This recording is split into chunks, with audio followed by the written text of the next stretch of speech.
Welcome, fellas. Today I'm just going to go over my Grand Arena strategies and placements and what I've done to go 9-0 so far. I'm decently ranked, so without further ado, I'll just hop into my squads. Kind of what I do is what a lot of people do, and that's go really heavy on offense and don't go as heavy on defense. I kind of have two layouts that I'll do. If I check Hotbot and see that I have them beat mod-wise pretty much all across the board, I'll put DR in defense. Something like DR and then Django on the top territory. Then this first order squad and this Karth team on the bottom territory. Bastilla here kind of prevents the Ewok counter for first order, which is nice. And then if I place DR on defense, I will save General Grievous, and I will substitute clones here.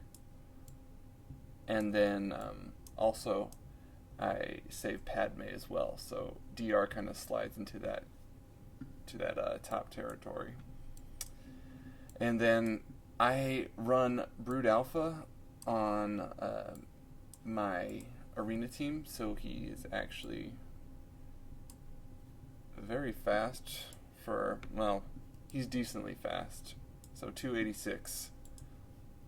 Much faster than what most people run their Geos, so that gives some people some problem. Speed and tenacity for the mods. And then if I have DR in defense, I will save this team and not put them on defense, so I can nest solo either like Rogue One or Ewoks or something like that.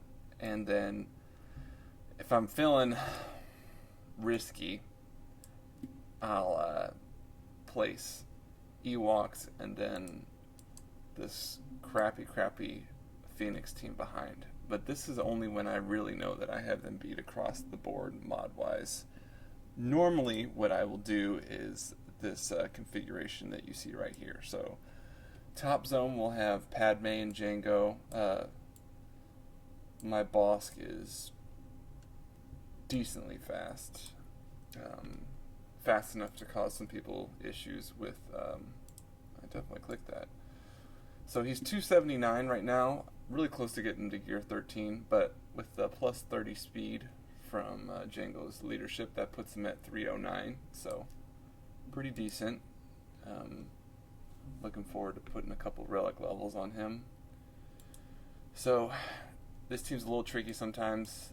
Same thing like I mentioned before, prevent Ewoks. Nothing crazy about this team. I'm considering replacing Newt here with Watt, and then kind of developing some sort of secondary separatist team or something like that. This stays the same, so this would be so this is the B1, the two teams here, so that first bottom territory, and then for B2, kind of think that I'm going in a clockwise motion with my teams, so T1, B1, B2, and then kind of depends on how I'm feeling. I'll either go T2 or T into T2 and save the clones for offense. So offense, if I don't place DR, this is what I have on offense, and it's pretty stacked. The thing with that, it's a weird blend of, I'm really stacked offensively, but I don't have a ton of teams beyond this, so I have to make sure that I win my battles, basically, which is what you need to do to succeed in Grand Arena. So, got your typical Darth Revan team. Obviously, until recently, relics didn't really even matter, did not have a part in it, so we'll see how this next round goes. And then I have this team right here. for my Jedi Knight Revan, because I put GK on my Padme squad. One of the reasons I feel confident in placing Darth Revan on defense sometimes is that if I do have the other team outmodded, I know that my Padme team can beat their DR team, and if things go really sideways, then I'll just clean it up with my General Grievous. And then I have pretty good Night Sisters squad here that I sometimes put on defense, but most of the time use for offense. Spirit she's got some decent speed. I still need to add some pieces here. She's more of a real, and her mods obviously as well. She's more of a newer addition, but almost 270 speed, so making some progress there, but leads for a tough team sometimes. And then Traya, obviously an all-purpose team that can beat a ton of different teams on offense. If I'm going against Geos, which I end up using her a lot, I'll just drop Dooku and go Traya, Scion, Nihilus, and Marauder. I know a lot of people just go with the 3, but the Marauder gets so much turn meter when people attack outside their turn. It's just silly not to, and it guarantees the win. Sometimes you can get super unlucky and lose when you have 3 people on just the trio on offense. Marauder makes it so you don't lose no matter what. CLS for offense, obviously no C-3PO because he's on my Padme squad. Then I have my EP team. Sometimes I'll sub in TIE Fighter Pilot instead of Shore, depending on the team I'm going up against. And then I have my clones and troopers and JTR. And then this is a squad that I used to have that I actually no longer need, so I will get rid of that. That was before I geared up Django. And then I have a whole bunch of like random cleanup squads that I don't even have on here, but like wigs and chays and all that fun stuff. So nothing crazy, honestly. There's just really 2 things that I do. If I see that I have my opponent outmodded, I put my DR and Malik on defense and save my Padme and General Grievous for offense. But if I see that it's a much more even battle, I will place my Padme and my General Grievous on defense, and then save my DR for offense. So thing it comes down to is placement.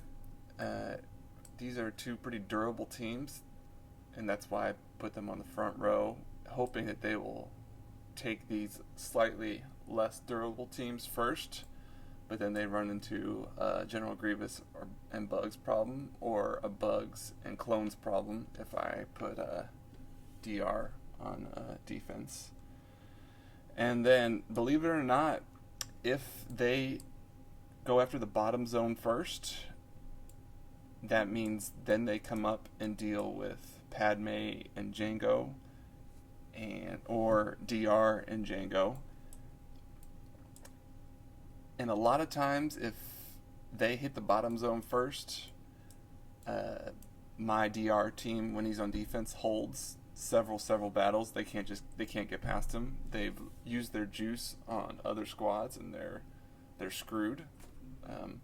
But if I don't put my DR, then these are the slightly more durable squads that will hold maybe a battle or 2. And if that happens, I have had several Grand Arenas where this team right here has held indefinitely, like 10 plus battles.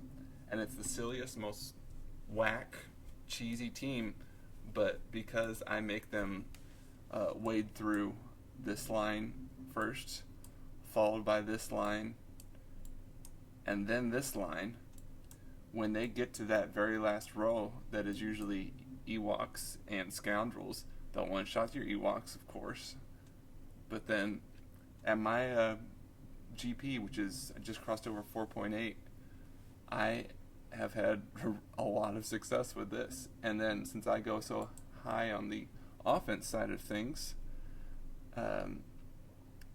I one-shot everything. So I will clear their, since I know that I have the juice to clear them, I don't go T1, T2. I do T1 and then B1, and then I see what else is left.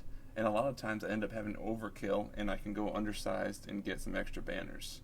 But since I go T1, B1, I know what I have to deal with those back 4 teams, and then I plan accordingly. And that is how I've gone 9-0 so far.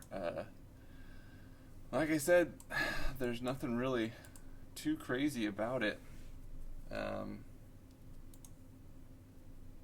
am making my way to Kyber, so if I keep on doing what I'm doing, I think I'll make it. So I hope this helps. There's not really any secret to it, but just kind of place your squads in a way that screws with them. And yeah, Relics inflated my GP a lot. But this last Grand Arena I hadn't even hit 4.8 yet. So I hope this helps. Just let me know if you have any questions, and I'll catch you guys later. Peace.